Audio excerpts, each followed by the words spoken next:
कृषि बिल के खिलाफ व्यापारियों का जो आंदोलन है वो स्थगित हो गया है। मुख्यमंत्री के आश्वासन और विभागीय मंत्री के साथ चर्चा के बाद व्यापारियों ने इस बात का निर्णय लिया है। दरअसल शनिवार के दिन खास तौर पर व्यापारी मुख्यमंत्री हेमंत सोरेन से मुलाकात की, जिसमें चैम्बर ऑफ कॉमर्स के अध्यक्ष किशोर मंत्री के साथ अन्य चैम्बर के लोग मौजूद थे। उसमें कहीं न कहीं मुख्यमंत्री ने बीच का रास्ता निकालने का आश्वासन दिया। इस बैठक के बाद विभागीय मंत्री बादल पत्रलेख और मुख्यमंत्री के सचिव विनय चौबे के साथ अलग से बैठक होती है चैम्बर के अधिकारियों की।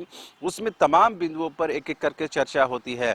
खास करके जो खाद्यान्न पर 2% अतिरिक्त शुल्क लगाने का जो की बात थी, इस पर व्यापारियों को आपत्ति थी। इस शुल्क को हटाने पर कहीं न कहीं सहमति बनती हुई नजर आ रही है। लेकिन कृषि मंत्री बादल पत्रलेख ने कहा कि इस शुल्क को लेकर भ्रम की स्थिति है, भ्रम फैलाया जा रहा है और ये कहा जा रहा है कि 2% का जो शुल्क है वो सभी खाद्यान्न पर लगाया जाएगा। कृषि मंत्री की तरफ से इस बारे में क्लैरिफिकेशन दिया गया है कि हर खाद्यान्न के लिए अलग अलग शुल्क है, मैक्सिमम जो शुल्क है वो 2% है। इस पर व्यापारियों ने कहीं न कहा है कि इस शुल्क को हटाया जाना चाहिए। तो इस पर कृषि मंत्री बादल पत्रलेख ने आश्वासन दिया है कि बाजार से संबंधित जो नियमावली तैयार की जाएगी उसमें चैम्बर के अधिकारियों को और संबंधित लोगों से राय मशवरा किया जाएगा, उनके सुझाव मांगे जाएंगे, उसके बाद ही इसे इम्प्लीमेंट किया जाएगा। साथ ही जो मुख्यमंत्री के सचिव थे विनय चौबे, उन्होंने भी आश्वासन दिया है कि व्यापारियों को किसी तरह से डरने की जरूरत नहीं है, उन पर किसी तरह का अतिरिक्त बोझ नहीं डाला जाएगा और सरकार इस बात को समझती है, इसीलिए ये वार्ता किया जा रहा है। साथ ही उन्होंने ये भी आश्वासन दिया कि आईटी यानी जो आईटी के माध्यम से जो आज के टेक्नोलॉजी के माध्यम से इस बात को बिल्कुल सुगम और आसान बनाया जाएगा कि व्यापारियों पर कोई अतिरिक्त बोझ ना पड़े।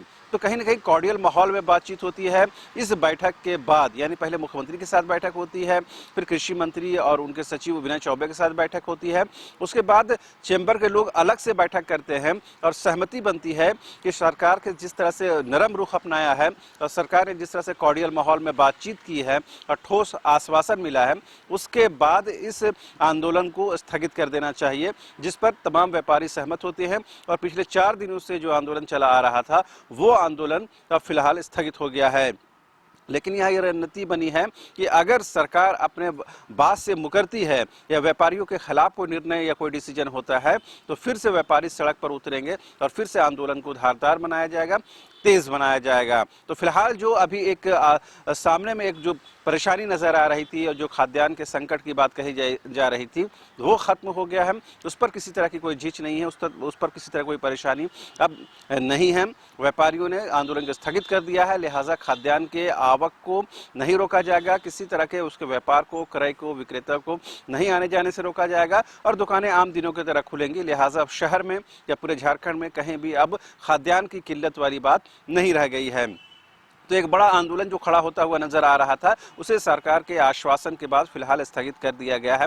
ये तमाम लोगों के लिए राहत की खबर है और तमाम उन लोगों के लिए जो व्यापार जगत से जुड़े हुए थे, उनसे संबंधित लोग थे और खास करके आम लोगों के लिए जिन्हें ये डर और भय सता रहा था कि अगर खाद्यान्न की किल्लत होगी तो जाहिर सी बात है महंगाई बढ़ेगी, परेशानी बढ़ेगी और लोगों को कहीं ना कहीं और 2-4 परेशानियों से दो चार होना पड़ेगा। फिलहाल सरकार की तरफ से आश्वासन मिलने के बाद ये आंदोलन स्थगित हो गया है। आप देखते रहिए न्यूज़ 22 को।